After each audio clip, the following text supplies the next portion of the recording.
Good morning student. Class 12th maths हम कर रहे हैं चैप्टर नंबर 12 लीनियर प्रोग्रामिंग और आज इस वीडियो में हम सॉल्व करेंगे 12.2 एक्सरसाइज का क्वेश्चन नंबर 10। क्वेश्चन नंबर 10 आपके पास गिवन है। There are two types of fertilisers F1 and F2। F1 consists of 10% nitrogen and 6% phosphoric acid and F2 consists of 5% of nitrogen and 10% of phosphoric acid. After testing the soil condition, a farmer finds that she need at least 14 kg of nitrogen and 14 kg of phosphoric acid for her crop.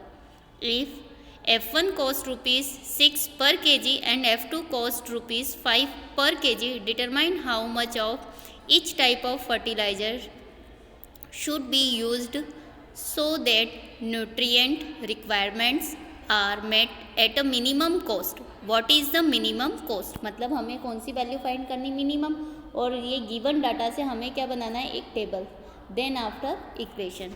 तो solution, the farmer buy x kg of fertilizer F1, मतलब जो fertiliser हम purchase करेंगे उसको एक suppose करा F1 वाले को और F2 वाले को हमने सपोज कर लिया y। Hence x greater than or equals to 0 and y greater than or equals to 0. The given information can be complete in a table is given below. Table है F1 fertiliser and F2। F1 में nitrogen का percentage, phosphoric का percentage and cost. F1 के लिए अगर हम बात करें तो F1 के लिए क्या गिवन है, F1 में 10 नाइट्रोजन है और 6 फास्फोरिक। इट मीन्स ये देखिए 10 नाइट्रोजन है और 6 फास्फोरिक, और जिसका प्राइस कितना दे के रखा है उन्होंने, F1 के लिए प्राइस दिया 6 पर kg। क्लियर, यहाँ पे 6 लिखा है। क्लियर।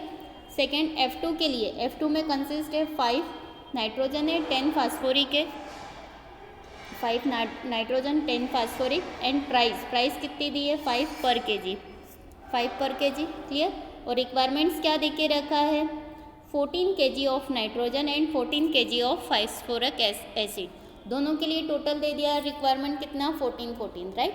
अब हम क्या करेंगे, इक्वेशन डिराइव करेंगे बेस पे। F1 consist of 10% of nitrogen and F2 consist of 5% of nitrogen, right. However, the farmer requires at least 14 kg of nitrogen. It means 10% of X and 5% of Y greater than or equals to 14। मतलब x by 10 plus y by 10 greater than or equals to 14, क्योंकि given data हमारे पास काय में है, percentage में given है और ये पर केजी के फॉर्म में गिवन है। बाय एलसीएम अगर हम लेते हैं तो यहाँ से प्रॉपर वे में, मतलब ये 10% है, इट मीन्स x बाय 10, 6% है, मतलब y बाय 10, y बाय 5%।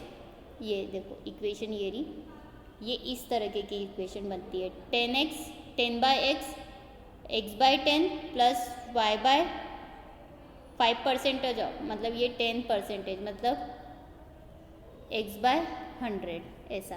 तो ये x बाय 10 हो गया। फिर अगर हम बोलेंगे 5 बाय y बाय 100 तो ये हो जाएगा 5y बाय 20। इक्वेशन इस तरीके की बनेगी। तो 2x अपॉन में 2x plus y greater than or equals to 280। ये फर्स्ट इक्वेशन हो गई। सेकेंड इक्वेशन क्या हो जाएगी, 6 बाय 100, मतलब x बाय 100। तो ये कैंसिल हो गया, तो कितना बचेगा, मतलब कैंसिल हो गया, मतलब 2 3 जा और ये कितना हो गया 5 जा, मतलब 3x अपॉन में 50। देखिए यहाँ पे क्लियर दिख रहा होगा, 3x अपॉन में 50 या 6x अपॉन में 100 और ये 10 बाय अपॉन में 100 कैंसिल आउट करके यहाँ पे फाइनल इक्वेशन क्या बनी, 3x plus 5y greater than or equals to 700। Final cost की price 6x plus 5y, Z क्या हो जाएगा आपका 6x प्लस 5y, राइट। तो फाइनल इक्वेशंस आपके पास है, ये आपका जेड हो गया। इस जेड में आपको क्या फाइंड करना है, minimise value subject to constraint. First equation है 2x plus Y greater than or equals to 280। Second equation है 3x plus 5y greater than or equals to 700 and x and y greater than or equals to 0। The feasible reason determined by the system of constraint is given below। अब हमें क्या करना है, graph plot करना है, right. तो सबसे पहले नॉर्मल में हम x एक्सिस और y एक्सिस ले लेंगे, जिसका बेसिक डिफरेंस हर एक 1 सेंटीमीटर पे हम 40 का बेसिक डिफरेंस ले लेंगे। आपके सॉल्यूशन के अकॉर्डिंग। क्लियर? तो हमारे पास फर्स्ट इक्वेशन है 2x plus Y greater than or equals to 280। तो हमें इस इक्वेशन के लिए मिनिमम कितने सॉल्यूशन चाहिए? 2, राइट। तो सबसे पहले हम x की प्लेस पे क्या ले लेंगे? 0। जैसे ही हमने 0 लिया तो y कितना मिल गया? 280, राइट। y कितना मिल गया? 280। फिर x की प्लेस पे हम क्या ले लेते? सपोज 100 या 120। सपोज हमने ले लिया 120, राइट। 120 जैसे ही लेंगे तो ये कितना हो जाएगा? 120 का डबल कितना हो गया? 240। 240 ले लिया तो y कितना मिल गया? 40। मतलब फर्स्ट सॉल्यूशन है हमारे पास 0,280, सेकेंड है 120,40। तो पहला है 0,280, तो ये 0,280 ये फर्स्ट सॉल्यूशन हो गया। सेकेंड है 120,40। 120 का ये रहा, 120 के ऊपर हम कहाँ तक जाएंगे? 40, मतलब ये वाला पॉइंट मिलेगा। इन दोनों पॉइंट को अरेंज करते हुए हमने क्या कर दी? एक लाइन ड्रॉ कर दी, राइट। ये स्ट्रेट लाइन के नीचे हम इक्वेशन का नाम लिख देंगे 2x plus Y equals to 280। First equation से हमारे पास एक स्ट्रेट लाइन मिल गई। अब इक्वेशन नंबर सेकेंड के लिए हम फाइंड करेंगे अगेन कितने solution? Minimum 2 solution, right. Equation number है 3x plus 5y greater than or equals to 700। It means x की प्लेस पे अगर हम 0 ले लेते हैं तो 700 डिवाइडेड बाय 5 कितना आ गया? 5 बन जा 5, 5 4 जा 0, मतलब हमारे पास कितना आ गया? 140। 140 आ गया, 140 फर्स्ट सॉल्यूशन हो गया। अब x की प्लेस पे हम कितना ले लें? x की प्लेस पे सपोज हमने ले लिया 200। x की प्लेस पे सपोज हमने ले लिया 200, तो 2 3 जा 6, 600 हो गया। मतलब यहाँ कितना बचा? 100 डिवाइडेड बाय 5, मतलब 20। मतलब हमारे पास एक सॉल्यूशन हो गया 0,140 एंड 200,20। x की वैल्यू पर डिपेंड करता है आपका सॉल्यूशन क्या आएगा, और हमें केवल मिनिमम 2 सॉल्यूशंस चाहिए। तो फर्स्ट सॉल्यूशन हमारे पास 0,140, तो 0,140 देखो 120 और 160 के बीच में 140 ये पॉइंट हो गया। क्लियर? सेकेंड सॉल्यूशन है हमारे पास 200,20। 200 के ऊपर हम कहाँ तक लेंगे? 20 तक, 40 ऊपर है। इन दोनों लाइन को अरेंज करते हुए हमने क्या करा? एक स्ट्रेट लाइन ड्रॉ कर दी, राइट। क्लियर? एक स्ट्रेट लाइन मिल गई, और इस स्ट्रेट लाइन के नीचे हम क्या लिख देंगे? Equation 3x plus 5y equals to 700। Clear? अब इस दोनों का इंटरसेक्ट पॉइंट चाहिए, तो हम जब दोनों इक्वेशन को क्या करेंगे? एलिमिनेशन से सॉल्व करेंगे, तो हमारे पास क्या आ जाएगी? x और y की वैल्यू। चाहो तो आप ग्राफ पे परपेंडिकुलर ड्रॉ करोगे तो x एक्सिस पे जो होगी वो x की वैल्यू, जो y एक्सिस पे मिलेगा पॉइंट वो y की वैल्यू। बट अगर हम एलिमिनेशन से करते हैं दोनों इक्वेशन को, तो देखो 3 का मल्टीप्लाई करा तो 6x 3y इक्वल्स टू कितना हो जाएगा? 0, 3 8 जा 24, 2 कैरी, 3 2 जा 6 और 8, और 2 का करा तो again 6x 10y equals to 14। कितना हो गया? माइनस, कैंसल, कितना बचा? 7y माइनस का 14 में से 8 माइनस करा 6 बचा, 6 में से 560, 8 जा कितना आ जाएगा? 80। y की वैल्यू कितनी मिल रही? 80। क्लियर? एज इट इज़, जब इसकी 80 मिली तो 80 की वैल्यू जो y है किसी भी एक इक्वेशन में पुटअप करेंगे तो हमें क्या मिल जाएगा? x मिल जाएगा।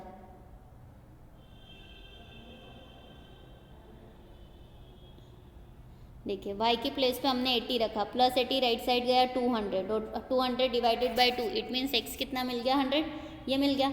अब हमें शेडेड पार्ट बताना है इन दोनों इक्वेशन का। तो देखो फर्स्ट इक्वेशन का शेडेड पार्ट क्या है? Greater than or equals to 0। It means कि इसकी वैल्यू कैसी है? 280 से बड़ी है, 2x प्लस वाई की ये रही इक्वेशन। तो इसका शेडेड पार्ट किधर जाएगा? इधर जाएगा।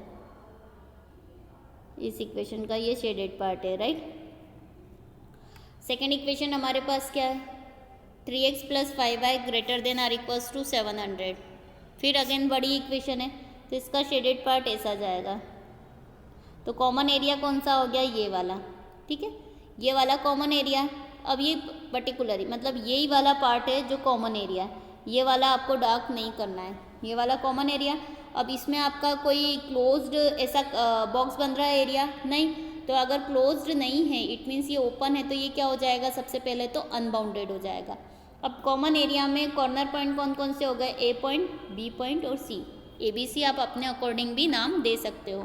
तो यहाँ पे ए पॉइंट हो गया 700/3, 0, 100, 80 B point and the C point is 0, 250।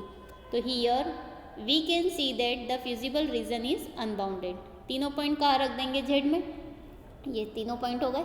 Z की इक्वेशन है 6x + 5y, 700/3, 0 यहाँ रखा, तो देखो 6 × 700/3, तो 3 2 जा और 2 का मल्टीप्लाई करा तो कितना आ गया 1400। फर्स्ट वैल्यू आ गई, सेकेंड वैल्यू 100, 80, तो ये हो गया 600 + 400, कितना हो गया 1000, तो 1000 ऑलरेडी लिखा हुआ है। एंड जब थर्ड वैल्यू पुटअप करेंगे तो 0, 280 × 5 कितना आ गया अगेन 1400। तो हमारे पास जेड के कितने सॉल्यूशन हो गए, 3। इन तीनों सॉल्यूशन में से हमें कौन सा वाला सॉल्यूशन फाइंड करना है जो मिनिमम हो। तो तीनों में मिनिमम वैल्यू कितनी है 1000, तो 1000 के सामने हमने लिखा मिनिमम और कौन से पॉइंट पर है 100, 80, ये हमारा क्या है आंसर। तो आंसर हम कैसे लिखेंगे, here the feasible region is unbounded, here 1000 में और may not be the minimum value of Z, मतलब हो भी सकता है और नहीं भी हो सकता है। For this purpose we draw a graph of the inequality 6x + 5y < 1000 and check whether the resulting half plane has points in common with the feasible region or not.